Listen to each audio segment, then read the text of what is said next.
नमस्कार, मैं डॉक्टर मीनाक्षी कुमारी। मैं सिद्धगंगा बालिका उच्च विद्यालय मधुबनी ज़िला में +2 की शिक्षिका हूँ। चूँकि मैं मिथिला में रहती हूँ, इसलिए मैं मिथिला से संबंधित लोक नृत्य की परंपरा के बारे में आप लोगों को थोड़ा मार्गदर्शन दूँगी। जैसा कि हम जानते हैं, मिथिला में चित्रकला के अलावा नृत्य, संगीत एवं नाटक का विशेष स्थान है तथा यह कला आदिकाल से चलता आ रहा है। नृत्य आदिकाल से मानवों की लंबी उम्र जीने के लिए पथ प्रदर्शित करता है। वह शारीरिक जड़ता को दूर कर गतिशीलता लाता है। मानसिक प्रसन्नता को आंगिक भावभंगिमा सहित प्रस्तुतिकरण को नृत्य कहते हैं। नृत्य मानव तक ही सीमित नहीं है, यह पशु पक्षी में भी समान रूप से विद्यमान है। आकाश में छाई घटा को देख मोर मोरनी अपने को नृत्य करने से रोक नहीं पाता।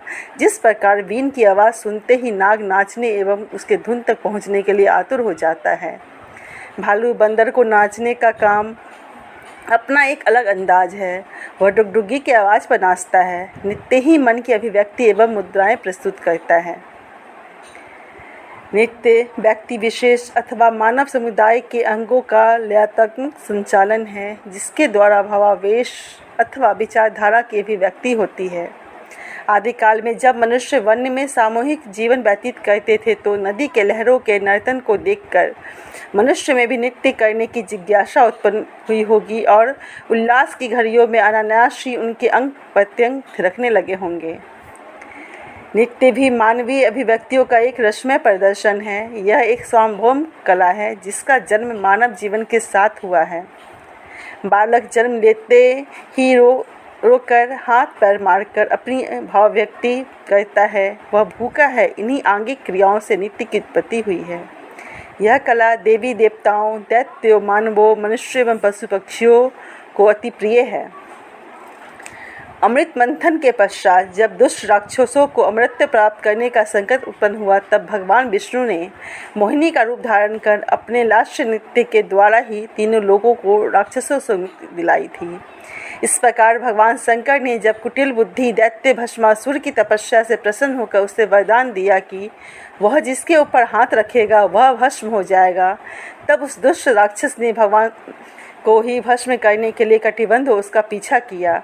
एक बार फिर तीनों लोग संकट में पड़ गए थे। तब भगवान विष्णु ने मोहिनी का रूप धारण कर अपने मोहक सौंदर्यपूर्ण नृत्य से उसको अपनी ओर आकर्षित कर उसका वध किया। मिथिला के लोक नृत्य अपनी आदम सादगी और विशिष्ट संस्कृति के छाप के कारण हमेशा से लोकप्रिय बनी रही है।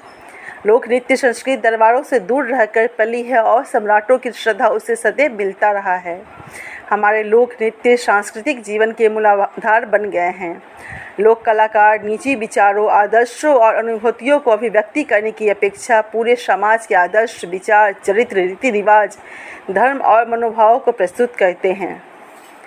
मिथिलांचल में खासकर घर परिवार से जुड़े हर संस्कार के लिए, पर्व त्यौहार, संस्कार या कर्म के लिए, रिझाने या जुदाई के हर घड़ी के लिए, किसी भी चीज़ के प्रचार प्रसार के लिए, जागरूकता अभियान, मौज मस्ती के लिए, शारीरिक चुस्ती फुर्ती के लिए, दिल की धड़कनों की गति को तीव्र तथा धीमा करने के लिए, यह जिंदगी के हर उपकरण का उपलक्ष्य है। इन लोक नृत्यों में खुशी हो या गम, प्यार बरसाने को जीत चाहे या लड़ने झगड़ने को, लोक नृत्य हर कहीं हाजिर है। जीवन के लिए खुशी, उत्साह और लोक नृत्य महत्वपूर्ण हैं। चाहे किसी भी फिजा में गूंजती हो लोक नृत्य की स्वर्ण लहरियाँ, चाहे कैसी भी माटी को थपथपाते हो उसके पदातिक, चाहे किसी भी जाति जनजाति या गांव गिराव की परंपरा का मोती हो, वह उल्लास ही उल्लास गमकता है।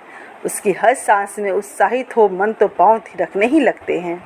और यूँ ही थिरकते थिरकते एक एक थिरकन पर गौर करते करते अलग अलग परिवेश में जो ढंग ढर्रा संयोजित हुआ, काल की चलती चाक पर वही नामा लोक नृत्यों के तौर पर अपनी अपनी तरह से और अपनी गमक के साथ रूपांतरित हुआ। साहित्य वर्णित 10 रस और संगीत वर्णित 7 स्वर इन लोक नृत्यों में मिलते हैं। आज हम मिथिला के लोक नृत्यों के बारे में थोड़ी सी चर्चा आपके सम्मुख भी करेंगे। जैसे बिहुला। यहाँ के धनहर खेतों में प्रमुखता से किए जाने वाला यह लोक नृत्य स्वयं में पर्व सरीखे उत्साह समेटे रहता है। बीज बोने से पहले, अंकुर रोपाई के समय और फसल कटाई के दौरान तीनों ही समय बिहुला नृत्य किया जाता है। इसके अलावा मिथिला के नव वर्ष पर भी नृत्य होता है। रोपाई वाले बिहुला कार्तिक मास में होता है और इसे कति बिहुला कहते हैं। फसल कटाई वाले बिहुला को भोगाली बिहुला कहते हैं, जो माघ में होता है। समभाव में यह नृत्य अब विलुप्त सा होता जा रहा है। लगनी। मिथिला के लोग फसल कटाई के पहले इस नृत्य को करते हैं। इसका मुख्य उद्देश्य बस भर खुशहाली और अच्छी फसल की कामना रखता है। स्त्री पुरुष सभी इस नृत्य में भाग लेते हैं। बारहमासा। मिथिला में मुख्य रूप से फसल कटाई से पूर्व किए जाने वाले इस लोक नृत्य में विवाहित महिलाएं भाग लेती हैं, जिसका नेतृत्व परिवार का मुखिया करता है। ढोलक एवं झाल के अलावा इसमें अन्य कोई संगीत यंत्र नहीं होता, जो अब दम तोड़ती हुई दिख रही है। डोमरूबा। मुसहरों द्वारा किए जाने वाला डोमरूबा लोक नृत्य अंकुर रोपाई से संबंधित है। इस नृत्य में स्त्री पुरुष दोनों भाग लेते हैं। खड़ी फसल के समय ही जनजाति द्वारा किए जाने वाले नृत्य बटोही नाच कहलाते हैं। बालियों में दाने जब पक जाते हैं तब यह नृत्य किया जाता है। अंत में फसल कटाई के समय खूब धूमधाम से किया जाता है। यह नृत्य प्राय मृत्युप्रांत होता जा रहा है। जट जटिन। अनावृष्टि के समय इंद्र को खुश रखने के लिए महिलाओं द्वारा जट जटिन नृत्य किया जाता है। ऐसा माना जाता है कि जट का अर्थ शिव और जटिन का अर्थ पार्वती है। इसे शिव पार्वती नृत्य भी कहा जाता है, जो सावन महीने में वर्षा नहीं होने तथा आकाश में बादल नहीं छाने के क्रम में किया जाता है।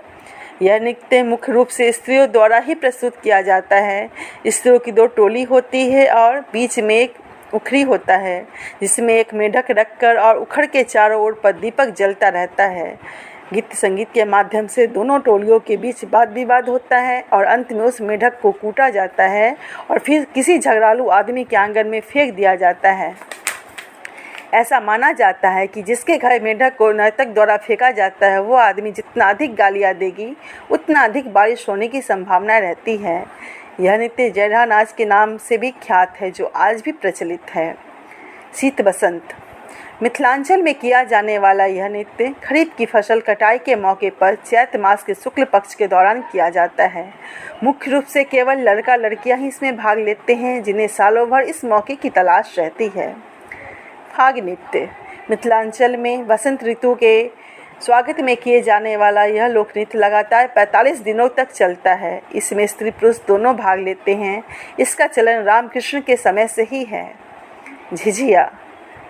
मिथिलांचल में शरद ऋतु के आगमन में किए जाने वाले इस लोक नृत्य के आश्विन मास की शुक्ल पक्ष में दशमी को संपन्न किया जाता है। इस दौरान विवाहित स्त्रियां अपने भाइयों की लंबी आयु की कामना करती हैं। वर्षा ऋतु की विदाई इस नृत्य का उपलक्ष्य है। यह लोक नृत्य केवल स्त्रियों द्वारा किए जाने वाला एकमात्र प्रदर्शन है। इसमें सर पे सहस्त्र छिद्रों वाला घड़ा रखकर महिलाएं नृत्य करती हैं, जिसमें 108 दिया जल रहे होते हैं। सामा चकेबा। मिथिला में आम प्रचलित यह लोक नृत्य केवल स्त्रियों द्वारा ही प्रस्तुत किया जाता है। शरद ऋतु की आगमनी करने वाली इस नृत्य का चलन आदिकाल से ही है। ऐसा कहा जाता है कि सर्दी के साथ हिमालय की ओर से आने वाले हंस के समूह के स्वागत में यह नृत्य किया जाता है तथा अपने भाई की दीर्घ आयु के दुआ की कामना के लिए भी किया जाता है। यह नृत्य अभी भी खूब चलन में है।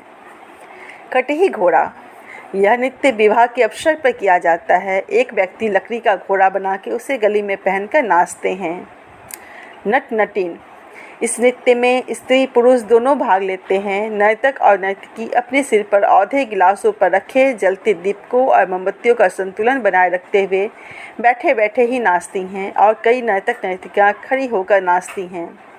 मुद्राओं, पदादिक आदि में अंतर पर निर्भर नटिन के अनेक प्रकार भी हैं, जिनमें से ढोली, फेटी और वंसारी अधिक प्रचलित हैं। पमरिया का नृत्य।